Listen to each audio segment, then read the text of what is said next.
I knew something was wrong the moment I walked into the ballroom and couldn't find my name anywhere near the family tables.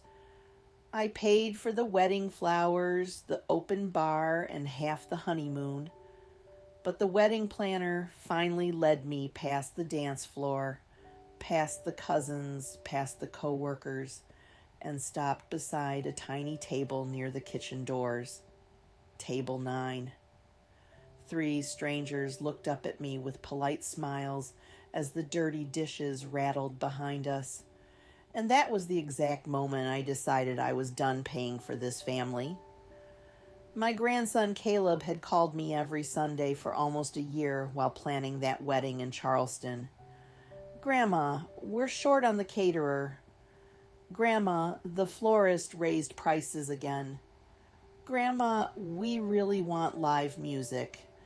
And every single time I opened my checkbook, because that boy used to sit on my porch swing in Savannah with scraped knees and call me his favorite person in the world. Now I was 74 years old, wearing a navy blue dress I couldn't really afford anymore, sitting beside a bathroom hallway while waiters shoved trays past my shoulder. I watched my own family laughing under crystal chandeliers 20 feet away. Nobody looked at me. Not my daughter Denise. Not Caleb. Not his bride Melissa with her fake little pageant smile. They were all too busy pretending I didn't exist now that the bills were paid. Then came the first humiliation. The waiter leaned down and whispered, "Ma'am, family seating is over there." I said quietly, "I know." His face changed immediately. Embarrassment, pity. That almost hurt worse. A few minutes later, Denise finally walked over. My daughter smelled like expensive perfume and white wine. "You're making this awkward," she hissed without even sitting down. "I'm making it awkward?" Melissa's parents are sensitive about appearances. They didn't want too many elderly people near the front in the photographs. I honestly thought I misheard her. Elderly people.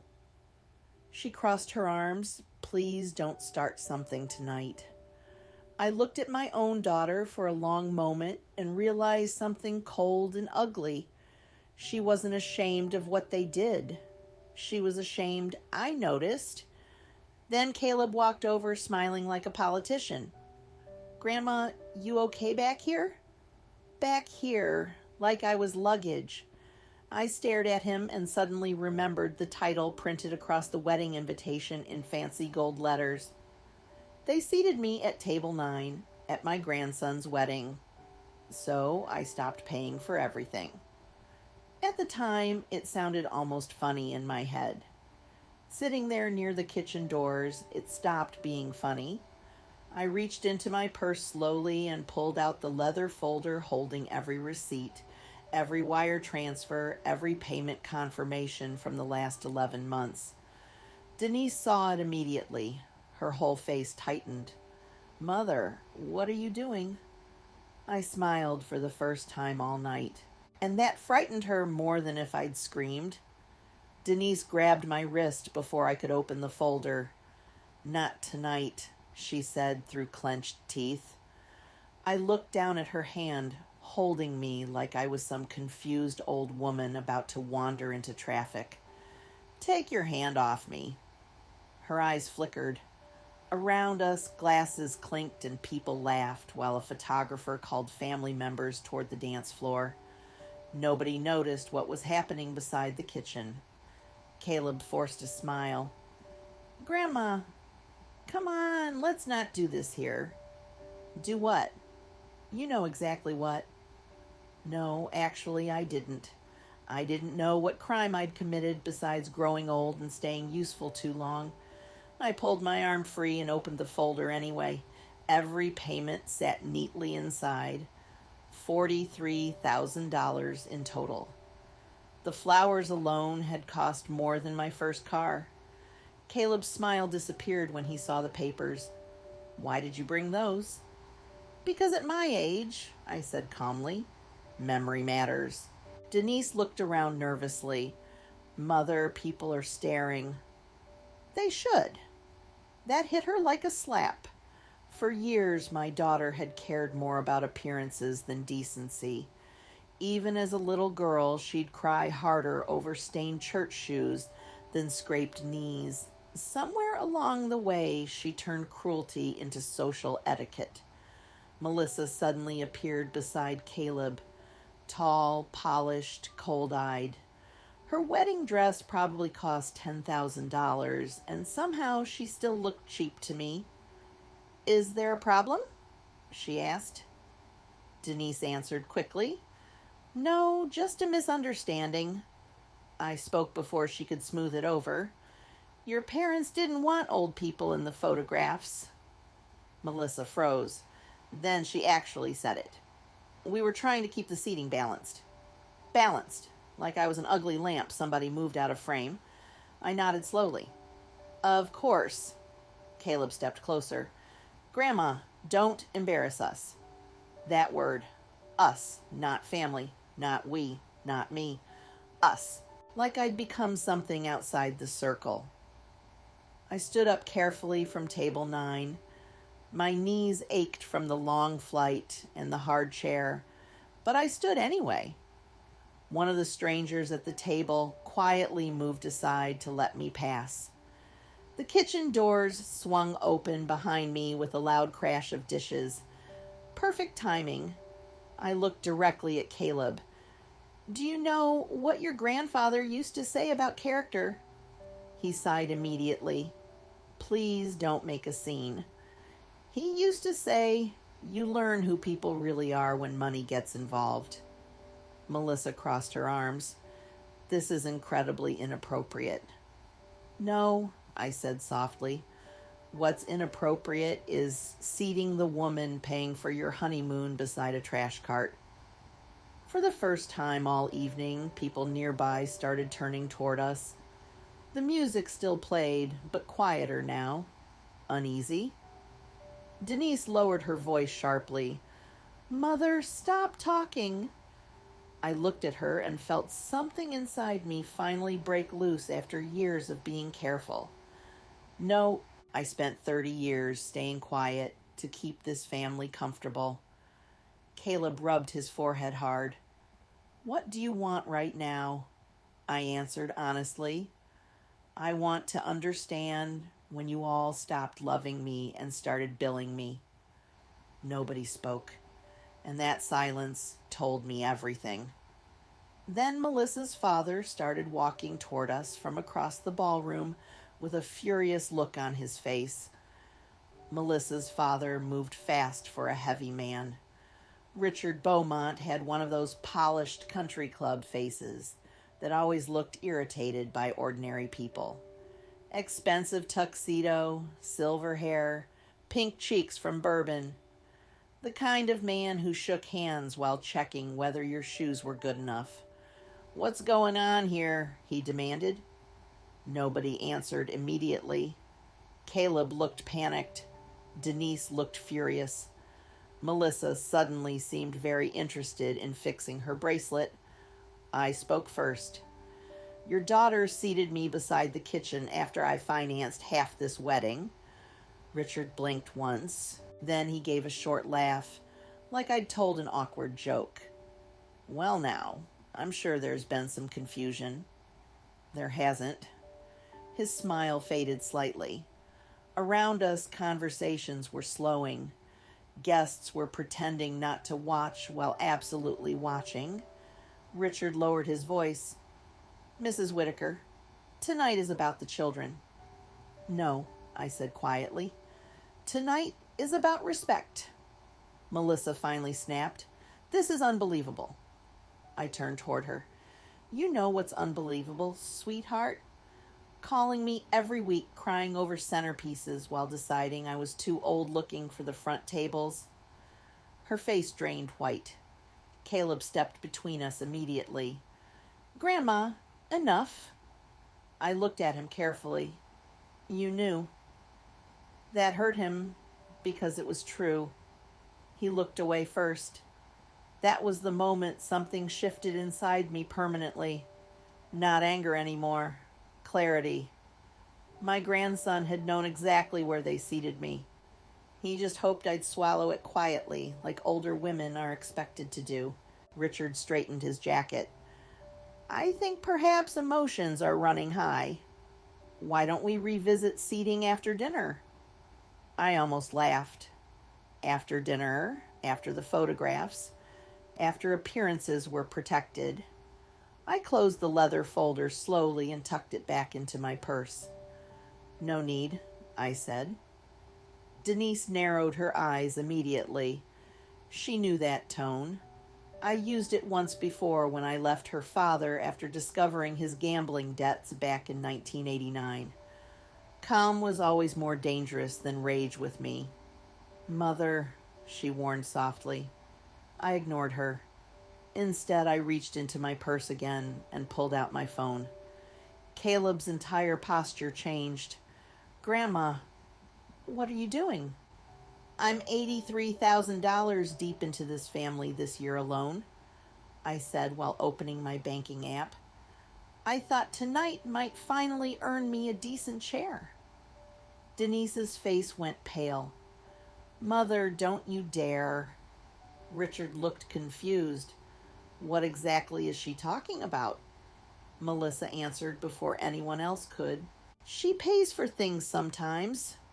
Sometimes. I looked directly at Richard. The wedding florist was me. The bar was me. The rehearsal dinner was me. Their Aruba honeymoon next week? Also me. His expression changed instantly. Not sympathy. Calculation. That man hadn't respected me 1 second tonight. But money got his attention fast.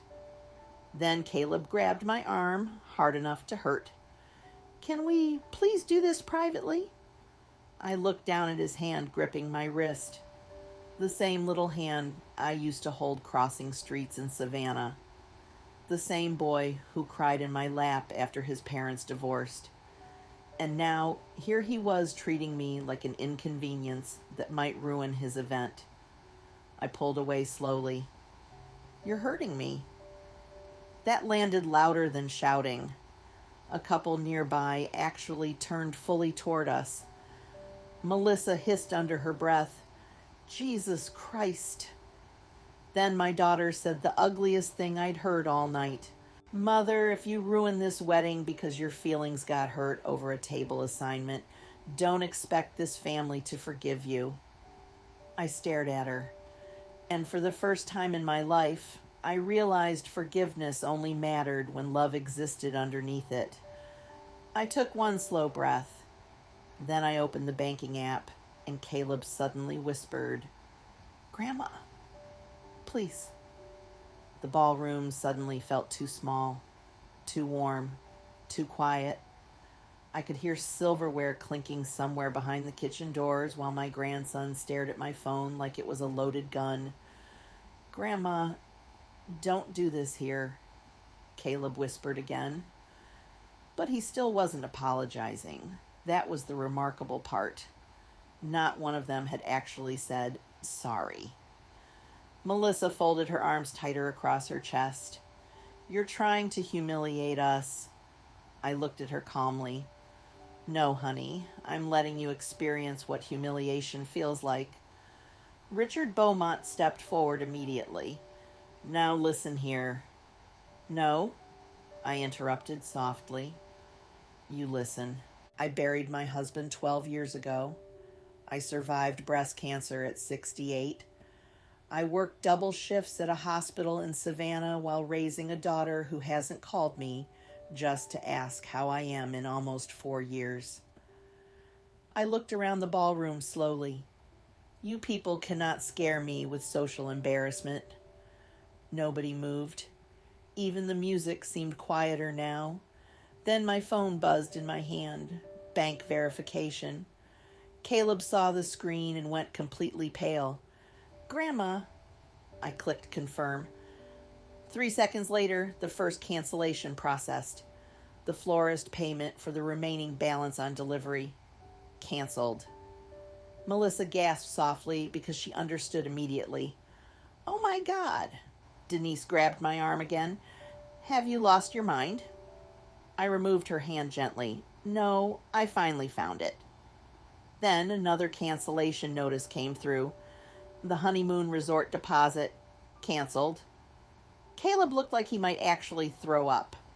You can't do that, he said. I absolutely can. My card, my money. Richard stepped closer, lowering his voice into that threatening rich man tone.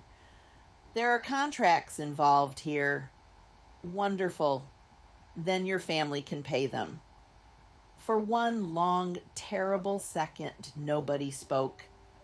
Then Melissa said something that told me exactly who she really was. You're doing this because you're jealous. I almost didn't understand it. Jealous? You hate seeing us happy? The cruelty of that hit me harder than the table. Because I had loved that girl. I helped her pick wedding invitations over tea in my own kitchen. I mailed her grandmother flowers after surgery. I listened to her cry about bridesmaid drama for 3 straight hours one night. And somehow, in her mind, I was the villain. I nodded slowly. That's what you tell yourself so you can sleep tonight? Caleb suddenly exploded.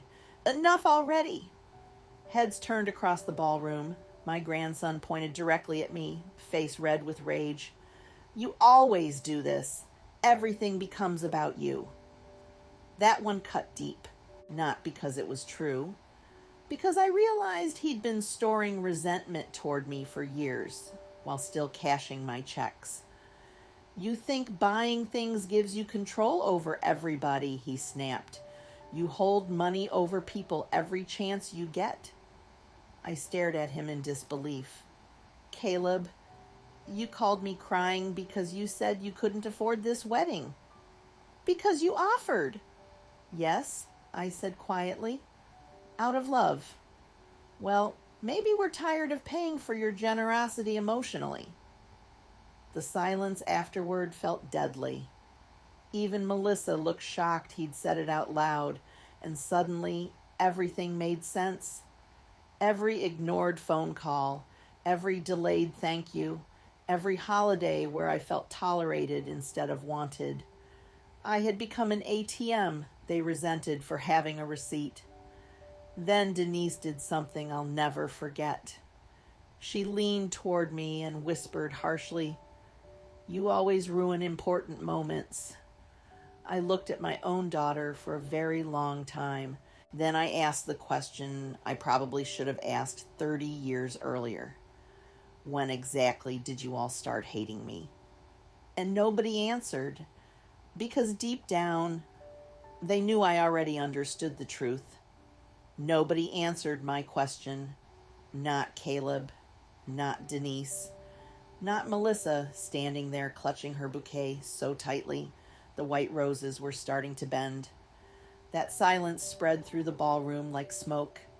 And then, my daughter finally spoke.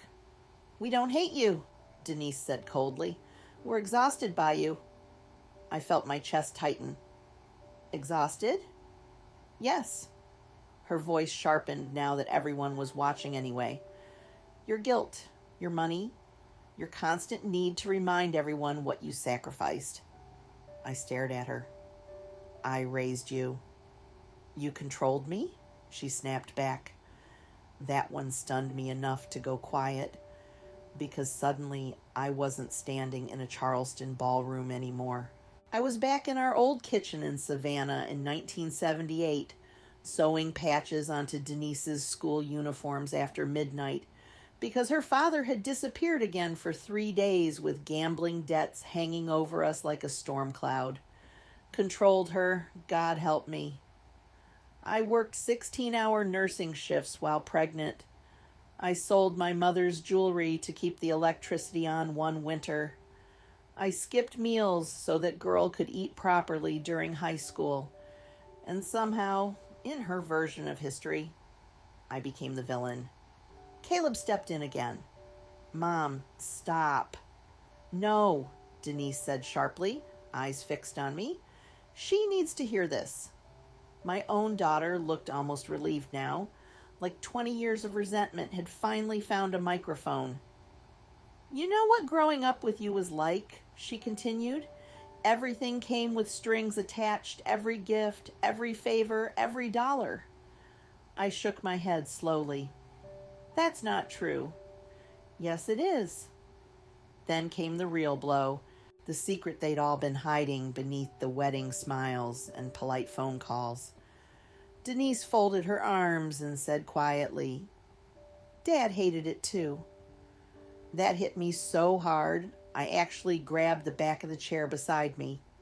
My husband, dead 12 years, and suddenly dragged into this ballroom like a witness against me. You don't get to speak for your father, I whispered. I already did, she replied. Before he died. The room tilted a little.